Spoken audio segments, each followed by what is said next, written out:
लेकिन कश्मीर के गुनहगार सिर्फ सऊदी अरब, पाकिस्तान और उनके पैसे पर पलने वाले कट्टरपंथी ही नहीं हैं, बल्कि कई महान पत्रकार असल मुद्दे को दबाकर अपने एजेंडे के तहत कश्मीर का दूसरा चेहरा दुनिया के सामने रखने में लगे हैं। आतंकी मारा गया था, उसके बाद कुछ पत्रकारों का बड़ा अजीब सा रुख देखने को मिला।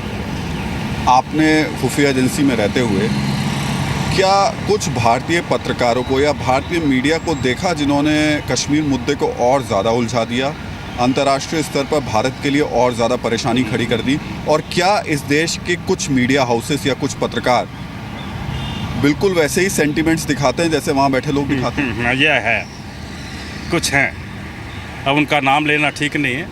वो उनकी सोशल मीडिया में काफ़ी बदनामी आप देख रहे लोग कर ही रहे हैं। पर मैं आपसे एक खुफिया अधिकारी, पूर्व खुफिया अधिकारी, ये बिल्कुल ठीक कर रहे हैं आप लोगों के पास रिपोर्ट्स थी? बिल्कुल है, और इनके बारे में सब कुछ सरकार को पता है और पता था भी।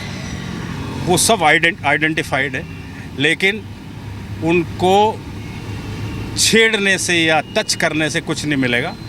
उनको में खुद ही इतनी अंदर खुददारी होनी चाहिए कि वो किसी तरह से इस मसले में एक इम्पार्शियल व्यू रखें। चलिए, अगर खुददारी होती तो फिर बात ही क्या थी। लेकिन यहाँ खड़े होकर के सवाल यही है। पहला सवाल, जब सरकार के पास इस तरीके के इनपुट्स आज से नहीं 20 साल से 25 साल से खुफिया एजेंसी दे चुकी थी कि इस तरीके से कट्टरपंथी वहाँ पे अपने पैर जमा रहे हैं, क्यों कोई कार्रवाई नहीं की गई?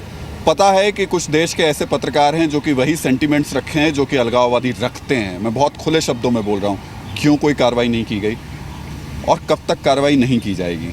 किस चीज़ का इंतज़ार कर रहे हैं? कश्मीर एक दूसरा चेहरा लेके खड़ा है। कश्मीर का नौजवान आज़ादी नहीं चाहता है, कुछ चंद लोग चाहते हैं। अभी सरकार को तय करना है कि वो कश्मीर को देना क्या चाहती है। हमारी दूसरी रिपोर्ट कश्मीर में आग लगाने वालों के चेहरे बेनकाब कर देगी, इसलिए धरती के स्वर्ग को नर्क बनाने वालों का ऑन द स्पॉट विश्लेषण ध्यान से देखते रहिए। राहुल सिन्हा, जी मीडिया, श्रीनगर।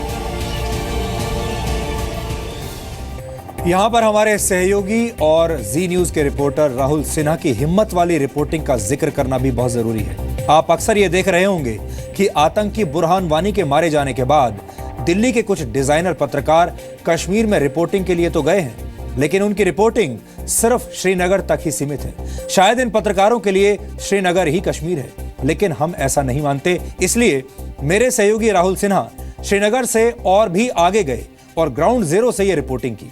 आपको शायद अंदाजा नहीं होगा कि इन इलाकों में रिपोर्टिंग करना खतरे से खाली नहीं होता, क्योंकि ये पूरा इलाका आतंकियों और उनके हमदर्दों से भरा हुआ है। किसी भी तरह का लोकल सपोर्ट उनके पास नहीं था। ये ऐसे इलाके हैं जहां अब हाथों में बड़े बड़े कैमरे लेकर अब कोई रिपोर्टिंग करता नजर नहीं आता, और इसलिए हम ये कह रहे हैं कि यहां से रिपोर्टिंग करने में राहुल सिन्हा को कई तरह के खतरे भी झेलने पड़े। इससे पता चलता है कि कश्मीर के हालात क्या हैं, और अब हम सीधे आपकी बात करवाते हैं राहुल सिन्हा से, जो काफी बड़ा वक्त कश्मीर में ग्राउंड जीरो पर बिता कर आए हैं। और जो इनपुट्स राहुल सिन्हा आज आपको देंगे वो शायद इससे पहले आपको टेलीविजन पर या मीडिया में किसी ने नहीं दिए होंगे। राहुल, हमने अक्सर यह देखा है कि कश्मीर से रिपोर्टिंग तो होती है, लेकिन श्रीनगर के कुछ जो पर्यटक स्थल हैं, सिर्फ वहां रिपोर्टर्स जाते हैं और वहां से अपने अपनी रिपोर्ट्स ब्रॉडकास्ट कर देते हैं। वहां खड़े होकर एक पीस टू कैमरा कर देते हैं और पूरे भारत को और दुनिया को बताते हैं कि यहाँ क्या चल रहा है। लेकिन मैं आपसे जानना चाहता हूं कि जब आप अंदर इंटीरियर में, अंदरूनी इलाकों में कश्मीर गए, तो आपको किस तरह की चुनौतियां देखनी पड़ी? मैं अभी खुद भी देख रहा था कि जब आप खड़े होकर वहां से बात कर रहे थे तो आप बहुत धीमे स्वर में बात कर रहे थे। कई जगह आप अपना कैमरा लेकर नहीं जा पाए, और यह भी हुआ कि कई बार आपको अपनी आइडेंटिटी छुपानी पड़ी। मैं चाहता हूं कि आप अपने दर्शकों को ये पूरी अपनी डायरी बताएं कि आपने इतना समय वहां पर जो बिताया, आपने क्या देखा, क्या अनुभव किया, और ग्राउंड जीरो के असली हालात क्या हैं।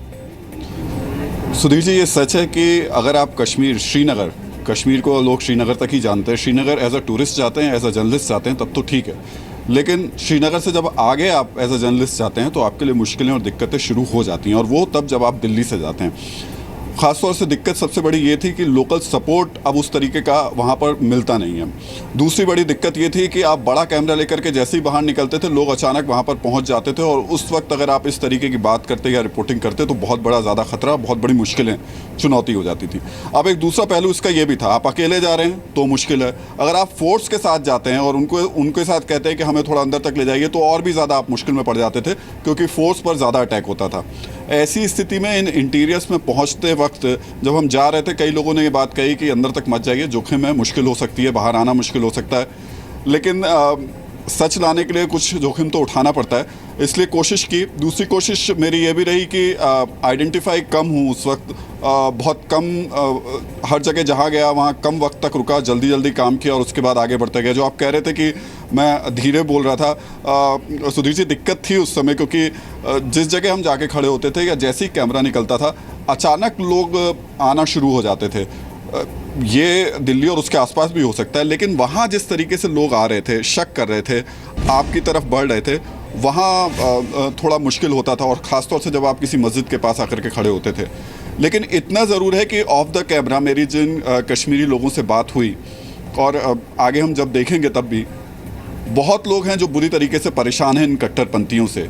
हर कोई जानता है कि वहाँ इन कट्टरपंथियों ने पैर जमाए हुए हैं, लेकिन हर कोई खौफ में है, डर में है। उन्हें पता है कि अगर उन्होंने इनके खिलाफ मुंह खोला तो जान जाना तय है। जी राहुल, मैंने ये भी देखा कि आपने अपना कई जगह हुलिया भी आपने चेंज किया। जी बिल्कुल, जब बहुत इंटीरियर पहुंचे थे तो मैंने एक फ़रन डाल ली थी और उसी को लेकर के मैं आगे बढ़ता रहा, क्योंकि मुझे कई जगह उतरना था, कई जगह शॉट्स बनाने थे।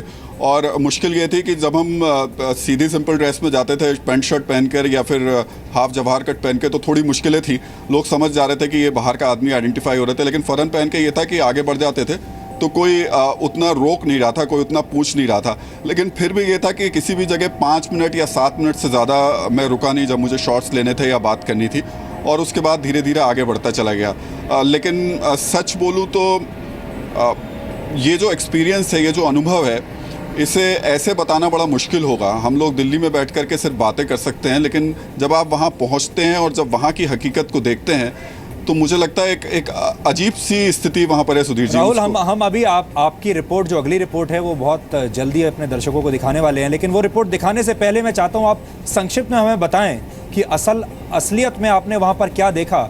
एक छोटा सा मान लीजिए गाँव है, वहाँ पर 500 या 1000 लोग रहते हैं, लेकिन उतने छोटे से गाँव में भी कई बड़ी बड़ी मस्जिदें वहाँ पर आ गई हैं। कोई ये नहीं जानता कि इतना पैसा कहाँ से आ रहा है। उन मस्जिदों ने बड़ी संख्या में बहुत बड़ी बड़ी ज़मीनें हथिया ली हैं, और गांव में सारे रहने वाले लोग गरीब हैं। अब ये समझ में नहीं आ रहा कि इतना पैसा वहां कौन इन्वेस्ट कर रहा है, उस पर आप हमारे दर्शकों को बताइए।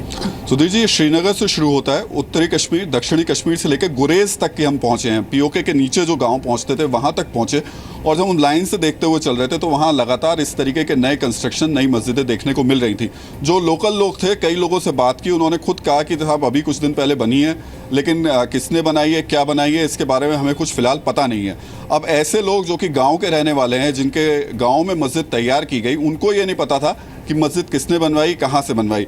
कुछ लोग दबी जुबान में इतना ज़रूर बोले कि देखिए बाहर से लोग आए हैं। कुछ लोगों ने ये कहा कि हमारी मस्जिद थी, लेकिन बाहर से कोई आकर के अब इसको चलाना शुरू कर दिए हैं। तो इस तरीके के हालात श्रीनगर से लेकर के और गुरेज तक जगह जगह देखने को मिले, और ये हालात इंटीरियर्स में बहुत ज़्यादा थे। तो अब यही ताज्जुब हो रहा है कि वो गुरेज जहाँ तक पहुँचने में आदमी को दिक्कत होती है, 6 महीने जहाँ रास्ता बंद रहता है, उस जगह तक अगर ऐसी इमारतें खड़ी कर दी जा रही हैं तो उस पर कोई कार्रवाई क्यों नहीं हो रही, उस पर कोई पूछ क्यों नहीं रहा कि आखिर ये बना क्यों रहा है। अभी आपने कश्मीर पर हमारी आज़ाद रिपोर्टिंग का सिर्फ एक हिस्सा देखा है। यह रिपोर्टिंग करना आसान नहीं था, ये बहुत जोखिम से भरा हुआ काम था, और हमें बहुत से लोगों ने ये सलाह दी थी कि हम ये रिपोर्टिंग ना करें। और अगर रिपोर्टिंग कर भी ली है, यानी राहुल सिन्हा वहां जाकर ये रिपोर्ट तैयार करके ले भी आए हैं, तो बहुत से लोगों ने ये कहा कि अब इसे दिखाइएगा नहीं। लेकिन कश्मीर और देश के हित में हमने ये कदम उठाया, और कश्मीर से हमारी आज़ाद रिपोर्टिंग के तहत एक बड़ा और महत्वपूर्ण हिस्सा अभी बाकी है, जिसे हम इस ब्रेक के बाद आपको दिखाएंगे। इस ब्रेक में आप ये सोचिए कि कश्मीर किस तरह की पीड़ा से इस वक्त गुजर रहा है, और कश्मीर की रगों में कितना जहर डाल दिया गया है। थोड़ी देर में हम आपको ये भी बताएंगे कि आखिर कश्मीर में आतंकवाद और वहाबी विचारधारा को वित्तीय पोषण कौन देता है, यानी इतना पैसा आ कहां से रहा है, कश्मीर पर हमारी अगली रिपोर्ट को देखकर आप भारत और पाकिस्तान के बॉर्डर पर होने वाले टेरर ट्रेड के बारे में काफी कुछ जान जाएंगे।